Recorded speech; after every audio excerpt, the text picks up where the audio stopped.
RMC was a regular corporate slave who was always working 78 hours a week, but he suddenly finds himself reincarnated in a fantasy world. This is usually a good thing to be reincarnated, and it was sort of good for RMC too. However, he reincarnated in the body of a noble who was a total illiterate.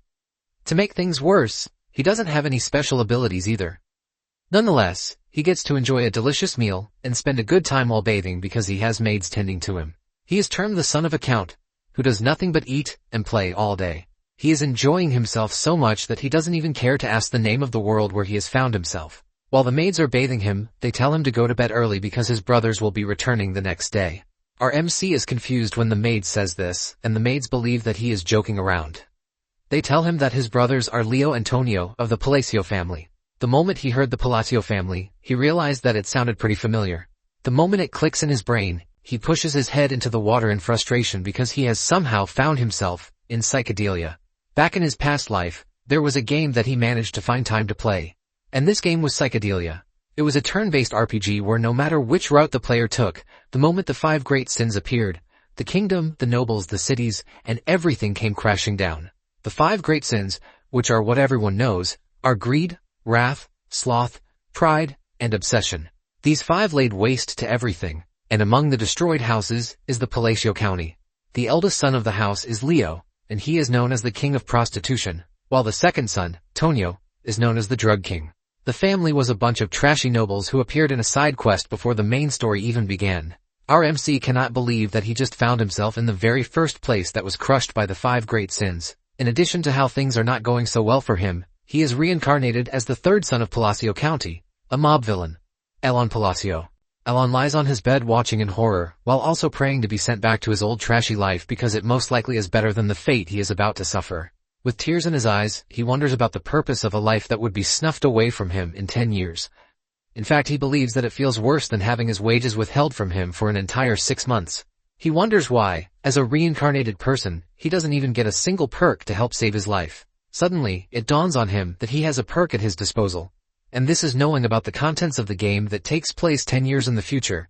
To him, this is basically the same thing as knowing the future too. Since he already knows this, he believes that he can get rid of the cause of the destruction before it even happens. With this in mind, he decides to try and rehabilitate the 5 great sins for the sake of a peaceful, noble life. They are nothing but kids, as they are. So he believes it should still be possible. 2 months after he decided on this, he received his personal knight, Yaban, in his office. Yaban informs him that he has managed to rescue orphans and place them in an orphanage that he pointed him to, and among them was a girl named Yutia. Alon is pleased to hear this news, and this just confirms his suspicion that Yaban is truly capable. Yaban is confused whether he is getting complimented or not because it is hard to tell with his expressionless face. Alon agrees with him and tries to let off a desperate smile, but this only makes him look even worse. This is pretty hard for him, since his original face was quite expressive, but it appears that his emotions don't show on his current face. Nonetheless, Yaban thanks Alon for the compliment. Apparently betrayal is rampant in the game, but Yaban is a rare top-tier supporting character who doesn't betray his master. The moment Alon found him, he hired him without hesitation. Yaban then confirms from Alon that the raid was to rescue Yutia, and he says yes. Yaban finally understands why Alon is interested in Yutia because even he, who has been a mercenary for many years, Yutia is not an ordinary child. Basically, she was pretty strong, leaving Yaban to wonder why she would allow herself to get captured easily. Alon then asks Yaban why he didn't bring the girl to the estate since it would be easier. Alon commends Yaban for the observation, and though it seems like he is letting her power go to waste, leaving her at the orphanage is all part of Alon's plan. Yutia Blutia is a member of the grotesque blood tribe who wields power from a contract with an indescribable being from another dimension. Yutia later grew up to become the sin of wrath among the 5 great sins. She was given a title that made her seem like a monster that deserved nothing but death. She was a monster who caused hundreds of deaths, but if she manages to grow up peacefully, she won't take part in the destruction. To Alon, he has managed to remove the first landmine, and since he can't give his real reason, he decides to give Yaban a fake reason for leaving Yutia there. Alon comes up with a stupid reason, and Yaban believes him. Alon mentions that the time is not yet right, and he tells Yaban to make sure that no one else knows about what they are doing. He also orders Yaban to provide anything that the orphanage needs for them. Alon then passes a letter to Yaban, telling him to give it to Yutia. Yaban asks if the letter is important, and Alon says it is a letter to help Yutia settle in. Alon believes that the letter would be great to calm her down, since she went through a harsh human experiment. Yeban is impressed that his master even wrote a letter, and he promised to safely deliver it. Even though he doesn't know if the letter will calm Utia down, Alon believes that he has to try first. Apparently he mixed the real message inside the pleasantries that he wrote in the letter. This was something he heard dozens of times while replaying the game. It was a calming message from the Archbishop that helps with the sin of wrath. However, this message came too late in the game, but Alon believes that sending Utia the message early should help put her in the right direction. Alon cannot believe that he is trying to befriend a monster, but since they worship a being from another world, he believes that it should work. When Utia receives the letter, she takes a moment to read it, and in that moment, Yeban can feel the immense magical power coming from her body, which is quite absurd. She is basically a strange child, totally devoid of emotions. Utia then asks Yeban if Alon was truly the one who sent the letter, and with fear creeping through his body, Yeban says yes. Utia lets off a really terrifying aura before asking Yeban why Alon himself didn't show up. Yeban cannot believe that the girl is already at the peak level at her age, which is why her mana can be visualized. Yeban then tells Utia that Alon said the time is not right yet. After hearing this, Utia finally calms down. And this is also thanks to the hidden message that Alon put in the letter. Utia knows that it is something only someone worthy of being her master can know of. With a joyous face and overwhelming aura, she mentions that she finally understands her master's will.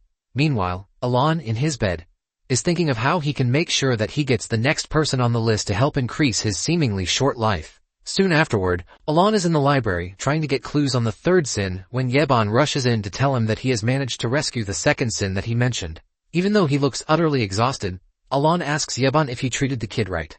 Yeban assures him that he did everything he asked after he rescued the kid from the illegal slave market. Suddenly, Alon's trash big brother Tonio enters the room and wastes no time using Alon as his footmat. He expresses his shock that someone as dull as Alon has decided to read books in the library. Alon keeps mute, but this pisses Tonio off and he screams at Alon, telling him to give a reply when he is being talked to by his elders. Alon cannot believe that the former owner of the body managed to survive this long because Tonio is always picking fights. Alon would have preferred to fight back at him, but he knows better. He quickly bows his head like a slave, telling Tonio that he would like to simply excuse himself from the library since his big brother wants to use it. Tonio laughs at Alon, saying he has finally known his place. Suddenly, a knife comes flying toward them, and it narrowly misses Tonio's head. It turns out that the knife came directly from the eldest son, Leo. Leo talks about how he doesn't want any racket early in the morning. The tension between the two immediately toughens up as they start threatening to kill each other. Alon gently crawls away from the two since he doesn't want any of their beef. The family was nothing but a side character that got wiped out very early, and even though they are a powerful family, the two trash brothers were always locked in a fierce battle for who was going to become the head of the house. One is known as the king of the flesh, while the other is the king of drugs. Basically the two are the kings of the underworld, and no one who wants to live a good life will dare mess with them. Alon manages to crawl out of the room while the two are turning everything upside down.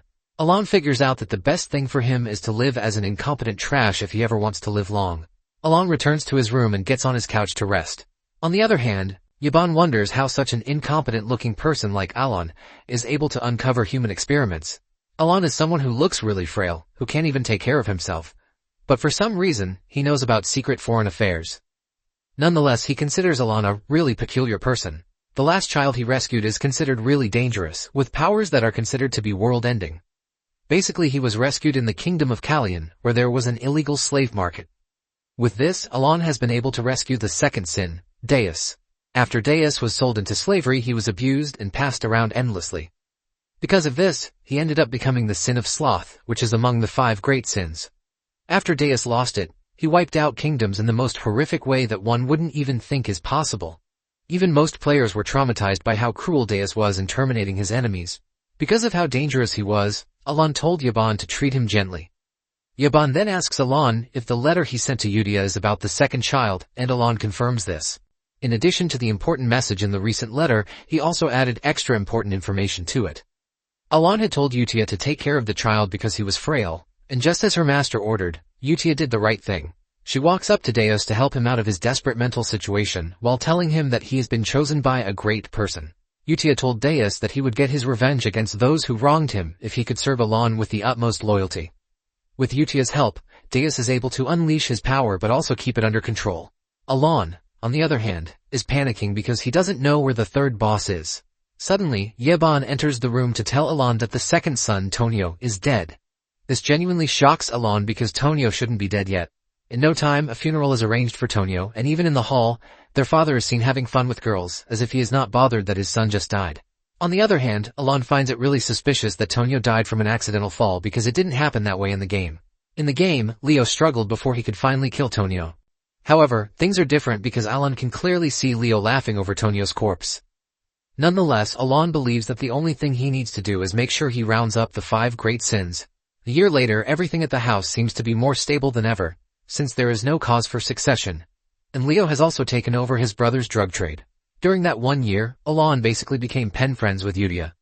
They are always sending letters to each other, and because of how good everything is, the orphanage keeps getting a long list of donations. Yaban then tells Alon that he has found a clue concerning what he is looking for.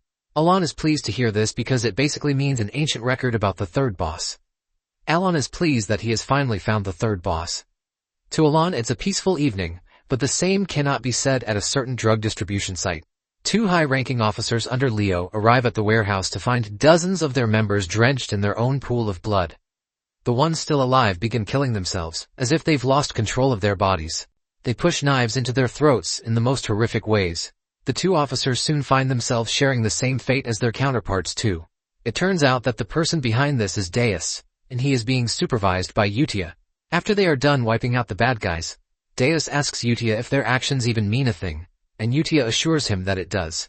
Yutia asks Deus if he pities the bad guys, but he says no, since they are the ones causing people to do substances. He is only curious about what it means to their revenge plan. Yutia then assures him that it sets the stage for the return of their master, and since he is coming, they can't allow his throne to be in disarray. Deus finally understands everything Yutia has been preaching to him, and before they leave the scene, they make sure that the warehouse is utterly destroyed. They leave a blue moon sign on the grounds of the scene, as they consider themselves the Blue Moon, who are Alon's blade. 1 more year later, everything appears to be going smoothly as Yeben comes to report to him that he has managed to save the 5th kid too. The 5th has also been sent to the orphanage, and Alon cannot contain his joy that he managed to pull off his biggest worry. Because of his hard work, Alon doesn't mind feeding Yeben with the best goodies that he can get his hands on. To find the 3rd sin, greed was the hardest, but they were able to pull it off thanks to his gamer knowledge. Yeben did everything he could to make sure that everything worked out well in the end. Alon then tells Yeben that he is free to rest for a while because he has been running around for quite some time. Yeben asks him if the orphanage mission is done, and he says yes. Yeben is relieved to hear this, and he asks Alon if he isn't happy because he doesn't look like he is, but Alon assures him that he is. In fact, he claims that he is currently smiling even though his face says the opposite. Yeben has no choice but to go with what Alon claimed. Alon lies on the ground with the relief that everything is going the way he wants it. Because the kids only became evil thanks to their evil past, he made it his mission to rescue all of them, and he didn't think he would be able to pull it off before. Alon then asks Yeben about the status of the orphanage, and Yeben presents him with a letter. Yeben assures him that everything is going smoothly just as expected. Apparently the children were initially like broken dolls, but they have somehow managed to brighten up. Alon is relieved to hear this, since there won't be any reason for them to hire caretakers. Alon is proud of Yutia because he didn't expect her to be able to handle the pressure of taking care of the kids. Alon suspects that it is easy for her because of her background setting, which is tied to the orphanage. Alon then tells Yeben that with everything he has seen, Yutia is a good kid. From the letter she sent, she assures Alon that he has nothing to worry about because everything has been settled. Alon mentions just how proud he is to see the kids growing up properly. Since all 5 are growing up really well, Alon concludes that the environment plays a huge role too. Yeben then asks Alon when he plans to meet the kids, since he said there would be a time for it. Deep down, Alon has no intention of meeting the kids in person. He knows it would be good to meet them in person so that they can get closer, but he is terrified of their personalities that he has seen while playing the game. Nonetheless, he believes that it should be fine, since he rescued them before their awakening. Alon then lies to Yeben, telling him that he might try to meet the kids later in the future. Now that he has pulled off the rescue, Alon believes that the next thing on his list is to learn a bit of self-defense skills. Since magic requires talent, Alon has just what it takes to learn it. Yeben then asks Alon if he has heard of the Blue Moon. Alon replies that he hasn't, and Yeben explains that they are a group that has recently gained popularity by hunting down criminal organizations. Since it sounds like cleaning up trash, Alon doesn't see any reason why it should be a problem. Since the Blue Moon is not part of the game story that Alon knows, he believes that it will go away in no time. Yeben then drops the bombshell, saying the group has killed nobles, which is why he believed Alon might know them. Upon hearing this, Alon tells Yebon to start sleeping in the room close to his. Meanwhile, the leader of Blue Moon, Yutia, is asking her members about the week's report. Xiaolong, the Sin of Pride, reports that she has taken care of the slave traders' heads. Before eliminating them, she promised to let them live if they could guess her eye color, but for obvious reasons they couldn't, which ultimately led to her killing them all. The Sin of Greed, Ryan then mentions that all the bodies were buried cleanly. And for the illegal experiments, Radon, the Sin of Obsession, has taken care of them all. Yutia is glad to hear this, since everything appears to be going just the way she wants it. She commends all of them, saying that they all exist for the glory of the Blue Moon. Just then Radon mentions that there is a slight problem. The head of Avalon, the organization that they are targeting, is being ruled by Leo, the Count's eldest son. Apparently, Radon discovered a dangerous document when they were wiping out Avalon's base in the south. Basically, Leo is planning to terminate Alon after their father dies. When Yutia sees this, rage takes her over. 2 years later, Count Palatio, who has been sick, dies. The official report mentions that he died of cardiac arrest, but given his history of drug abuse, it is obvious what killed him. During the funeral proceedings, Leo learns that the Blue Moon has struck his business yet again. Alon hears his brother and his men talking about Blue Moon and realizes that they have finally started taking the organization seriously. Momentarily, the Count's funeral with 0 mourners ended very quietly. After the funeral, Yebon asks Alon what his next plan is. Yebon reminds him that by next year Leo will inherit the title. Surprisingly, Alon tells Yebon that they are leaving the estate. This shocks Yebon, and Alon mentions that they are going south to a remote village called Rodmill. This is a remote village in the southern territory of the Palacio County. Without wasting time, Alon and Yebon got out of the mansion, and they were enjoying themselves in Rodmill until they were forced to return to the mansion just 3 days later. Something shocking and surprising has happened, and this is the death of the eldest son, Leo. Alon cannot believe that he is already back at the estate in just 3 days. Alon wonders why the eldest son is dead barely 3 days after he left. The cause of his death was a blade strike to the heart. However, the question of who killed him remains unanswered. Later on, Alon asks Yebon if he found anything unusual, and he says yes. Just then, Yebon asks Alon if he was the one who wiped out Avalon in one night. This question shocks Alon, and he finally realizes why the other nobles and guests present are scared to look him in the eye. On the day that Alon was going to Rodmill, Yebon asked Alon why he was not going to a city instead of a remote village. Deep down, Alon knows that the only place he can finalize his plan is in Rodmill, which is why he is heading there. Since he has saved the 5 great sins and prevented the world from getting destroyed, he believes that Rodmill is the right choice, since it has no connection to the original story. In addition, it even has a Palatio villa there. This is a separate house built apart from the main family residence. It is basically the perfect place to live leisurely as a noble. The only answer he gives Yebon is that there is a reason for everything. Yebon is tired of hearing this, as he tells Alon that he is always brushing things aside, but since he can't get the words out of his mouth, he just decides to let it be. It turns out that Leo was already planning to kill him. But since he is already leaving by himself, he decides to hold off on it. Alon even bows to him like he is scared before leaving. And all of these convince Leo to let Alon go. Nonetheless, he decides to tell his assistant Alman to follow Alon's carriage. Alman then asks Leo if he wants to kill Alon by asking him to follow the carriage. Alman wants to confirm if he really wants to kill Alon. Leo is shocked to hear this because Alman has always been the one who follows any order without a word of complaint. Leo is surprised that Alman is asking questions. Leo screams at Alman, telling him that his only job is to follow the orders, but Alman suddenly pushes his sword into his chest. Leo is stunned, leaving him to ask Alman why he betrayed him. Alman smiles, telling Leo that he likes playing games. Alman mentions that he has been playing along all this time, and it turns out that he is not really Alman, but Radon, the Sin of Obsession. Radon tells Leo before finishing him off that no one touches their master, the Great Moon. He mentions that they might be restricted from carrying out missions, but when it comes to the safety of their master, there is no question about this. Radon reveals that he intentionally waited for him to say he wanted to hurt Alon before finally making his move to take him off the board. Radon says he has been waiting for a whole 2 years just for him to make the wrong move.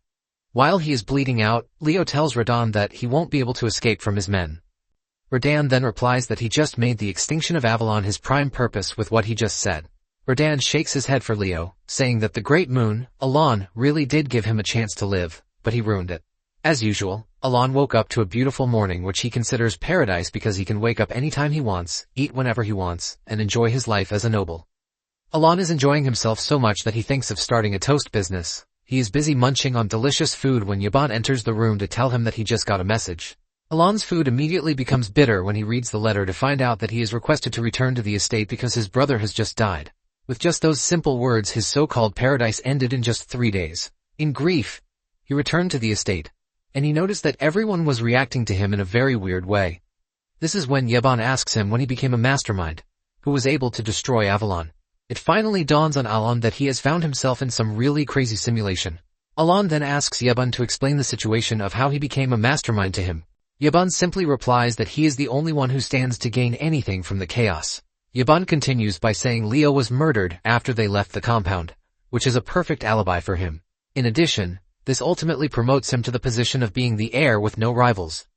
Yaban mentions that since Avalon is gone, Alon would have no one causing him trouble. With all of these put together, Yaban says Alon has become the mastermind of the county. Yaban also glazes himself, saying he is a swordmaster and he is under Alon's command. Alon is ultimately confused by all of these, forcing him to ask Yaban if he's having fun, since he seems to be dancing around. Alon sits down to think about everything that has happened. Racking his brain, he doesn't think there is any organization strong enough to be able to take Avalon down in just one night. Suddenly, it dawns on him that Yaban once told him that there is an organization that hunts other organizations. Alon thinks the culprits might have been the Blue Moon. Yaban then tells Alon that with the information he got from the guild, there is no indication that Blue Moon is involved. Basically, the Blue Moon organization never leaves bodies, but they leave a mark. Avalon officials, on the other hand, were killed with the use of a sword. Alon finally realizes why they picked him as mastermind because he has an assistant who wields a sword. Since the Blue Moon didn't appear before the main story and there is no indication that they are the culprits, Alon starts to wonder who it might be. Later on, during their usual meetings, Utia asks her colleagues if there were any traces of their involvement in what happened, but they assure her that there were none. The only thing they left behind were stacks of bodies, and they did everything the way Utia wanted it. Utia smiles because her plan worked out so well. This basically ended Avalon, the powerful organization that once held the Asteria Kingdom to ransom. All it took Utia and her colleagues was 5 days to bring ruin to Avalon. Radon then tells Utia that the cleanup is not entirely complete. Utia asks him what he meant by this, and he explains that he found more nobles who are connected to Avalon. Apparently, the Altea Duchy appears to be the most involved culprit in everything. Without thinking twice, Utia tells the group that it is required of them to quietly remove the threat. Utia then asks her friends about the Information Guild, and they assure her that the guild doesn't have anything that links them to the whole annihilation. Basically, all the other guilds share the same view as the Information Guild because they are all calling it hell created by the Swordsmaster. Ryan then asks Utia if they should maintain surveillance, and she tells them to do this. Utia tells them how important it is that their master does not find out about everything happening. Deus mentions that Leo, who was Alon's brother, was the one who targeted him first. Utia then says they can't justify what they did since they didn't get an order from Alon. Utia reminds them that they are a sword, and they are not allowed to think on their own. Utia says the Blue Moon only moves by order given, and in addition she warns them that their master knows everything. With this in mind, she urges them to always live to the standards set by their master and never disappoint him. Deus is surprised that Utia, who is overwhelmingly powerful, is scared of Alon finding out about their exploits. Nonetheless, Deus cannot argue because everything they are doing is for Alon. A month later, Alon finds himself stuck with several chores. This is not the kind of life he envisioned for himself, but the life that chose him.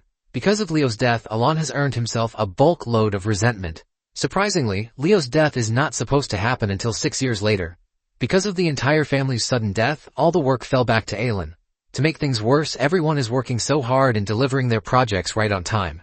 Alon remembers that during his father's tenure they were all working like bugs. Unknown to him, the servants and workers are all working really hard to make sure that they don't get on his bad side and end up in a ditch somewhere. Alon wishes that the servants would just sort things out themselves without involving him in it. Later on, Yebun commends Alon for reaching the 2nd tier of his magic practice in the space of 2 years. Yebun tells Alon that he possesses incredible talent, since it usually takes about 4 years of training to reach the 2nd tier. To avoid arguing with Yebun, Alon admits that he is talented when it comes to magic. Basically, Alon was putting everything he knew into magic defense because he was nervous. The technique he is also learning requires a lot of magic control, but Alon doesn't see himself getting good at it. Initially, Alon was excited because he thought once the plan was over, there would be no more danger. With this, he could self-study without stress. However, with the recent call for security, Alon has realized that his mana hole is really small.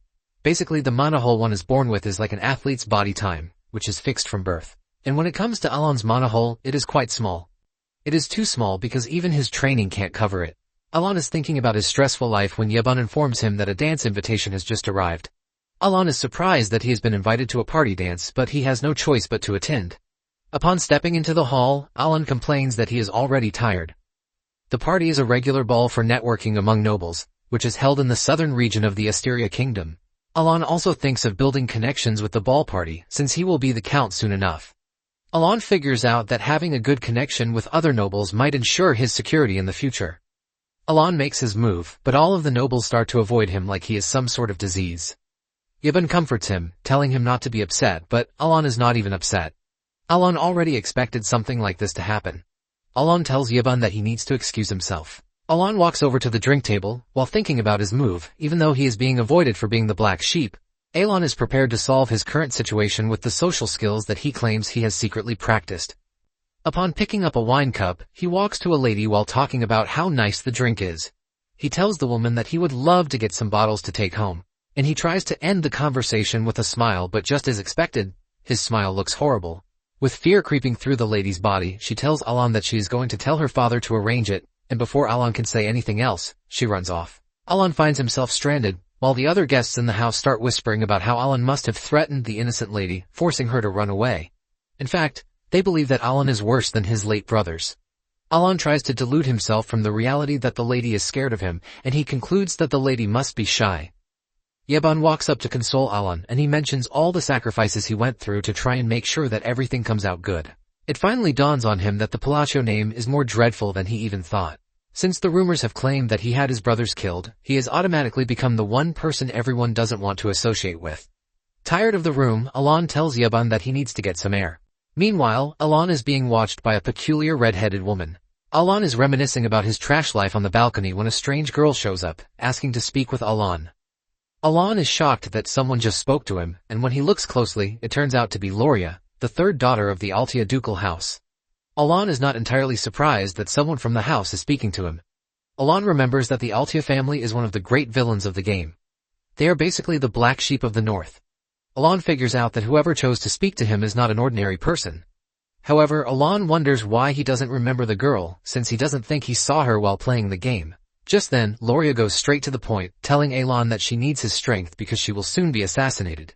Alon is shocked to hear this, and the girl continues by saying that up until that moment, she has been under her father's protection because she is the daughter of his mistress. However, her father has fallen ill, and she fears that her sisters are going to terminate her.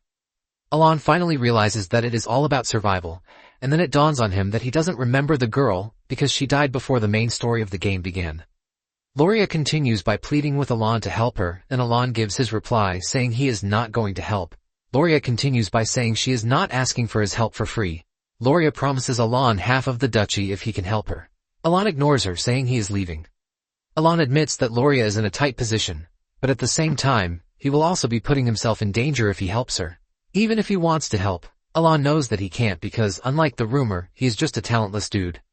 Just as he is about to walk through the door, Alon's conscience stops him and he turns around to talk to Loria. He tells her that something good will happen for her, and deep down, he hopes that she actually meets someone who can help her.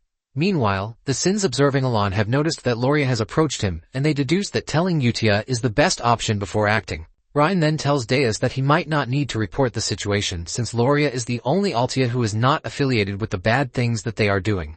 This in turn excludes her from being Radon's target. Deus agrees that this makes things easier because the other Altias will be dealt with. Ryan mentions that Utia has told them to make sure that all information flow is cut off to make sure that the Avalon incident never gets to Alon.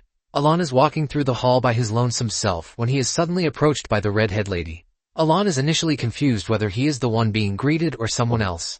Alon nervously replies to the greetings, and with the way the girl is walking and her aura, Alon can see that she is a shady person. Alon tries to remember who she is because he has definitely seen her face in the game. In addition, he figures out that whoever talks to him isn't normal. Alon finally remembers her name, Kalia Zenonia, and he walks up to her to offer his greetings. Kalia is shocked to see that Alon actually knows who she is. Alon tells the lady that he knows her since she is quite a famous person. Apparently there are 3 great houses in the kingdom of Asteria. The house to the north is House Altia. The house in the east is House Palacio, and in the west is the degenerates of Zenonia. It turns out that Kalia is the eldest daughter of Count Zenonia. If Palacio is considered a gang, Zenonia is a more refined, corporate-style syndicate. Even though he needs some noble connection to live a peaceful life, Alon fears that he shouldn't involve himself with the Zenonias. Alon continues with the compliment by telling Kalia that she is famous because she is beautiful, and Kalia thanks him for the compliment.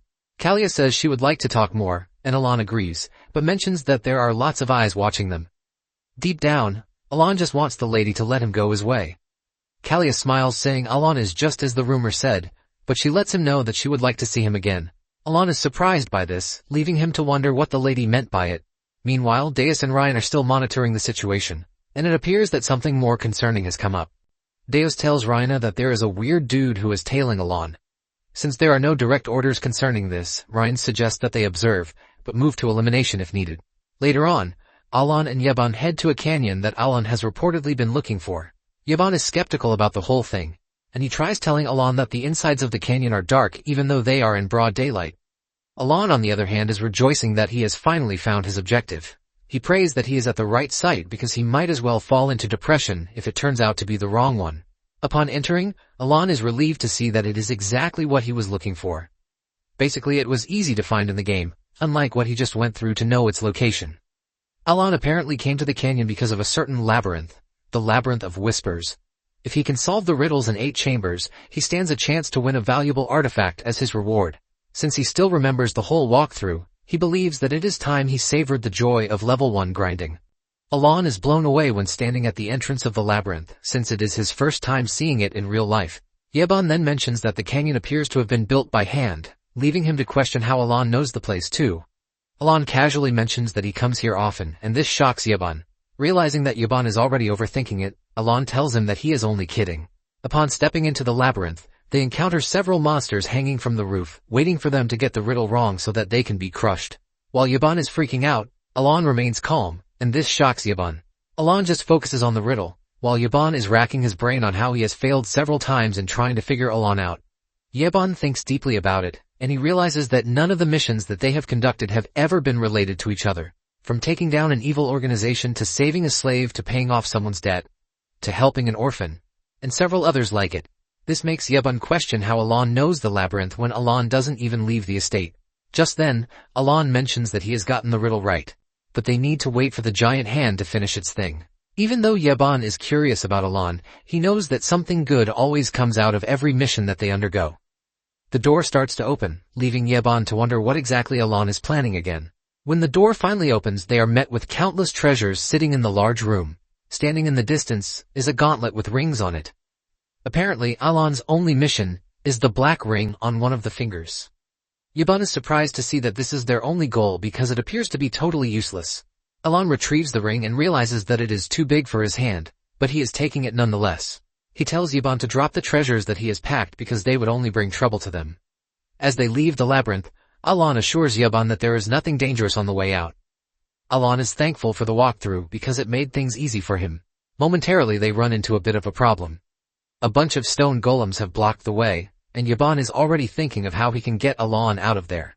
Just then, Alon tells him that he has nothing to worry about because he will handle the golems. Yeban tries to tell Alon that escape is their #1 priority, no matter what it is that he is planning. Alon walks toward the golems while raising the finger holding the ring. Yeban is worried that Alon is going to get himself killed because his tier 2 magic is useless against the golems. Once he is close enough to the golems, Alon uses the ring to activate the constraint instruction. Time stops, and Alon finds himself in an empty dimension, where the system tells him that he has 2 constraints that he can enact. Alon remembers that in the game his current position has a selection window. Staring into the abyss is a giant face, and Alon believes the reward for clearing the labyrinth is the constraint instruction. As the name implies, it is an absorption-type artifact that imposes restrictions on the user in exchange for power. The voice that just spoke to Alon made everything feel very real. Alon then mentions his first constraint. After reciting the spell, the being asks him what he plans to gain, and Alon mentions that he would like to twist the laws of the world a little further. Once he has laid his claim, the system grants his first constraint, and for his second constraint he follows the same procedure, and the system asks him what he seeks by this. Alon simply replies that his request remains as just before. The being takes a minute before answering Alon, and Alon fears that he has messed things up. Alon knows that choosing both seals and words for the constraint gives the highest magic attack power. While he was playing the game, he mastered all the hand signs and phrases, which means that his request is supposed to be granted. Just then, the being grants his request, and the voice tells him that he is considered really important to have remembered everything related to the forgotten god. The voice then tells him to carry on the will of the forgotten god, leaving Alon confused. After the being is done talking, the ring on Alon's hand gets absorbed, which is a sign that the constraint worked successfully. Just then, Alon returns to the real world when Yaban is trying to get him out of the golem's way. However, Alon resorts to his magic power. But even after using his entire mana, the sphere of lightning that he created remains small. Since his own magic power is trash, he decides to try out the constraint's power by giving it the price that it demands.